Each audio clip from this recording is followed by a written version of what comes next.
your economic analysis of these proposals focus on investment and GDP and jobs, but I know a lot of the public has really been focused on the issue of inflation.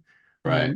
How does your analysis take into account whatever impact there might be on inflation? I mean, obviously, the trade provisions, if you impose a tariff, that would presumably flow through into higher consumer prices. But what about Yeah. the other provisions? Yes. And so in particular, probably the one that would be the most stimulating for inflation would be eliminating taxes on Social Security benefits. And the reason why is that is hitting people who by definition are collecting Social Security benefits. They tend to be older and they don't have a reason to save that tax saving over for too long. They're already in prime consuming years at that point. And so as a result, a lot of that would be consumed and that would be lead to some inflationary pressure. You could imagine, additional impact on inflation by 0.1%, 0.2%, so if we're talking about an inflation rate of, 3% a year, maybe it's 3.1% a year because of that.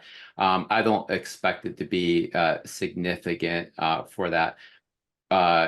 In terms of the Tax Cuts and Jobs Act, I mean, that one could have some inflationary aspect to it, but pretty small. The much bigger impact would be in terms of the debt. Now, what's going to happen is right now, both candidates are adding more and more to the debt. And so we're spiraling out of control when it comes to this debt.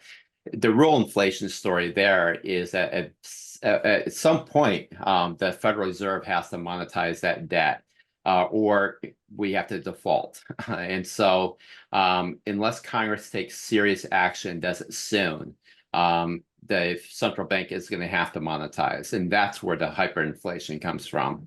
And so you could easily imagine in a decade or two from now that we actually have a regular 4, 5, 6% inflation per year, and that lasts for a couple of decades to wear down the value of a lot of the debt that was issued in the past.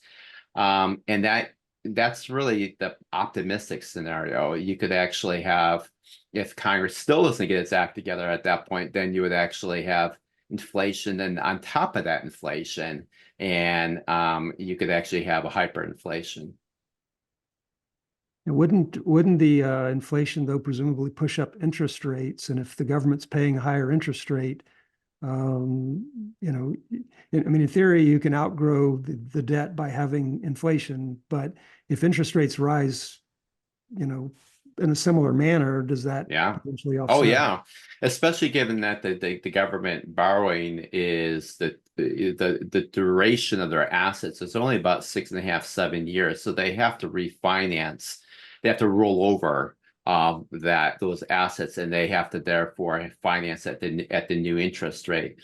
And so, if everything were like really long dated securities, 30 years, something like that, that would be less of a risk, but it's not. And so no question. So we've done calculations with the Penn-Wharton Budget Model using this really sophisticated, really serious model where we've endogenized financial markets and so forth. And we've calculated that on this current path that we're on, that within 20 years, we basically hit a point of no return. And that is, we can't do anything at that point to avoid either an explicit default or hyperinflation because of the points that you just raised. And so we really have to take this very, very seriously. And that's under the most optimistic condition where financial markets constantly believe that eventually Congress will get its act together. And so if Congress doesn't get its act together, Congress and the White House doesn't get their act together, then, we would have inflation much earlier than that. Or we could have just a spike in interest rates and so forth when capital markets stop believing that to be the case.